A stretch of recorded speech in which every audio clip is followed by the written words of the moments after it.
So, kakataas ko lang mag-film dito sa Dazzle Me Setting Spray and Promise. And I swear, sobrang ganda talaga niya. Ito yung favorite ko na setting spray right now kasi long-lasting talaga yung makeup ko. And ayan, kung makikita mo, medyo mapula pa kasi naglagay ako ng blush kanina. Tinry ko siya kung matatanggal, hindi. Even this one, hindi pa rin siya natatanggal. So, ay, hindi talaga siya natatanggal. And, ayun lang. So, nakawig ako right now. And tatanggalin ko na siya any minute kasi nga, kailangan ko nang linisin. Sobrang kalat talaga na itong space ko. And nag-toyo test kasi ako guys. So, ayan. Nag-toyo test ako kaya sobrang gulo talaga ng vanity area ko. And sobrang daming kalat. Hindi lang kita kasi nga, hindi ko pinapakita sa video. And since sayang naman tong outfit ko, I decided na, ayan. So, I decided na mag-film muna.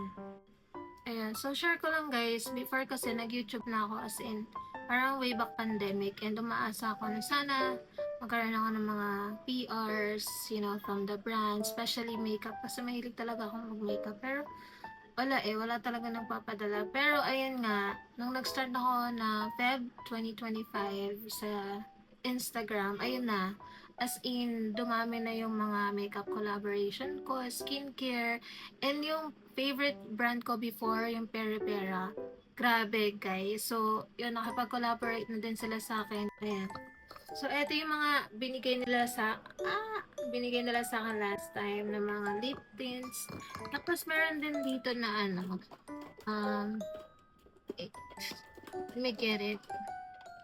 Kaya, meron din silang binigay sa akin na ganito. Sobrang cute niya, guys. Ayan o, diba? OMG. Char. So, eto guys, yung katunayan na napakagulo ng vanity area ko. So, linisin natin siya.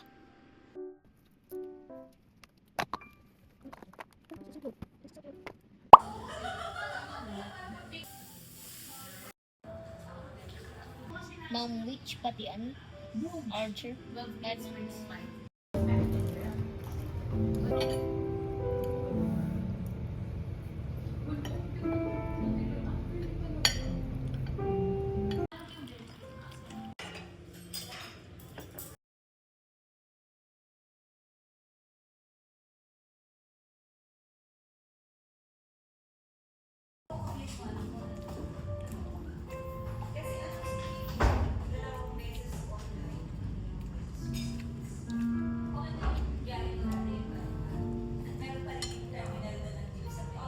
Ito pa.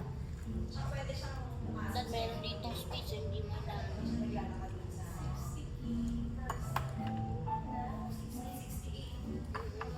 Pang YouTube yan, wag mong gawing ano. Sungat. Nainlove lahat ng mga lalaki sa'yo. Ano naman tayo? As yung Panindat. Init. Ay, Ano yung parang asit-asit?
Today is Saturday and meron ako na-receive na PR from Banwalk. So, the box is so huge kasi nga malaki din yung bag. And bag pa lang, sobrang cute na. And what I like about Banwalk is they have a lot of choices pagdating sa mga bags. Bags. Pagdating sa mga bags, they have a lot of choices. And flash ko sa screen.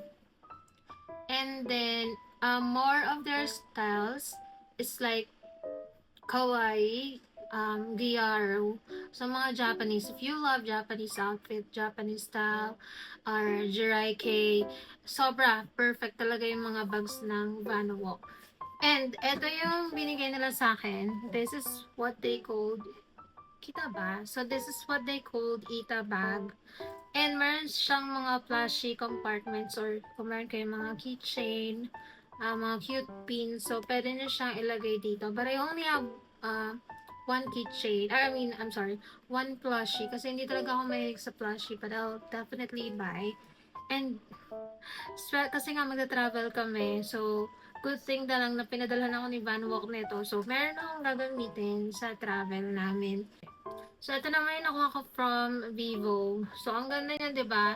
Yung material niya is made of canvas. So, sobrang ganda niya and matibay talaga. And nalalabhan itong bag na to. So, ito. Ayan. Ito yung harap niya. And then, ito din yung likod, 'di ba? Sobrang ganda niya. Kasamang, transparent bag. And, also, na-notice ko lang. Kasi last week, hindi pala. Last week. Pumunta dito sila mama and may binigay ako sa kanyang bag. Tapos sa mga tita ko, mga lipstick. So, I just realized or I just noticed kapag nagbibigay ako ng mga makeup ko sa mga gamit ko, mas doble yung bumabalik sa akin. Katulad ngayon, nagkaroon ako ng bag collaboration. I didn't expect it. Kasi nga, Banwalk to guys. So, ayun. So, ayun lang. Siguro, pag nagbibigay ka, mas, kumbaga, mas dadami yung blessing na ibibigay sa'yo. So, yun lang naman yung na-notice ko. And then, lahat ng mga bagay talaga is binibigay sa akin sa tamang panahon.